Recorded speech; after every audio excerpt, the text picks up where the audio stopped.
99% of the people that wrecked them were a mile away from the dealership. Because at that speed, you're covering like baseball. Yeah, I mean, football length field lengths in like. And your concerns are legit. I mean, we got to remember, go back to 2015 when the Hellcat and the C8 ZR1 came out. You're not allowed to buy this car unless you take the RonFellows course first. It's Something a brand new engine, ladies and gentlemen. You think that's an engine for the...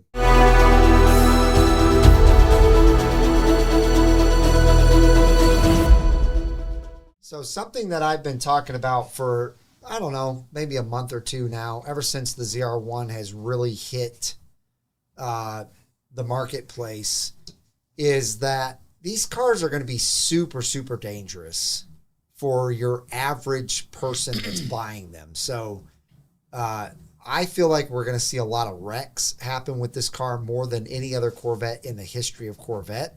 I mean, somebody's just going to go out and buy the car and not really... and be like at the Cars and Coffee? Yeah. Like the Mustang guys? Or not even at sorry, Cars and Coffee. Didn't mean it could be as bad as the Hellcat was when it first came out, where literally 99% of the people that wrecked them were a mile away from the dealership. They pulled out, they got on it, and they wrecked it. And I feel like the ZR1 is going to be similar to that because people are just not going to be used to that type of power and how fast they run up on cars and how fast it wants to just go, period. So I've always said that I thought that GM should do something and say, you're not allowed to buy this car unless you take the RonFellows course first. And they would have a special ZR1 RonFellows course to make sure that when you left there, you were probably not going to get in a wreck in your ZR1. Well, GM didn't listen to that. They didn't do that, but they did something that was pretty cool, and that is they've brought it out now where you can go to RonFellows for free when you buy the ZR1. Wait, what? That's amazing. Free? That, to me, it's not that big of a deal because you're spending $175,000 base for the car. So for them to give you $1,000 class for free is not that big of a deal. Well, what if that was my last $175,000 that I had? Then you got a problem. But I still think it's smart for them to at least give it for free. It'll probably incentivize more people to go to it. And I really, really believe that everyone that buys this car, unless you are very familiar with a car with this type of horsepower, you should definitely go take the class before you drive this car, especially if you're planning on getting aggressive with the car. Because like I've said for many, many months, the number one wreck that's probably going to happen with this car is just you running up on the rear end of another car on the highway faster than you thought it was going to happen. Because at that speed, you're covering like baseball. Yeah, I mean, football length field lengths in like seconds. And it's not just the speed that you're going, it's how fast you get to that speed. Yeah. So you might have 10 or 15 car lengths or even 20 or 30 car lengths ahead to the next car. When you mash that gas, you're going to be in that car's bumper faster than you've ever been in any other car.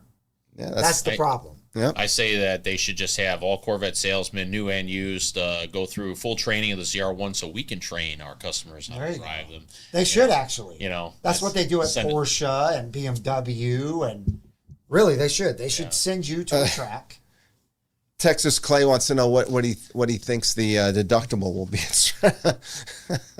Oh, at RonFellows? At RonFellows when you take the class. It's probably going to be higher because, you know, there's going to be a lot of people that put it in the rocks. Oh, my God. And your concerns are legit. I mean, we got to remember, go back to 2015 when the Hellcat and the C8 ZR1 came out.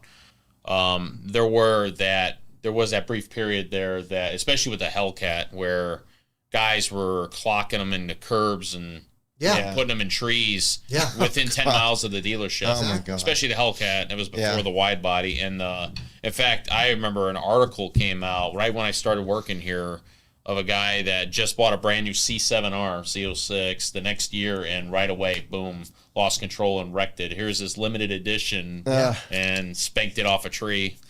Yeah, it's just going to involve discipline. When you get that car, what the salesmen have to tell them is say, look, it's a new car. If you're not familiar with a 1,000 horsepower car, or even if you are and you have 1,000 horsepower cars in your lineup. Remember, every car is like getting to know a new person. You have to get used to it, getting to know it, take your time, break it in, gradually work yourself into it. And I think that's the thing. It's the rambunctious impatience that some of us have when you hear that power. You're just like, you want to do it, but you gotta pace yourself, especially with that kind of power. You do.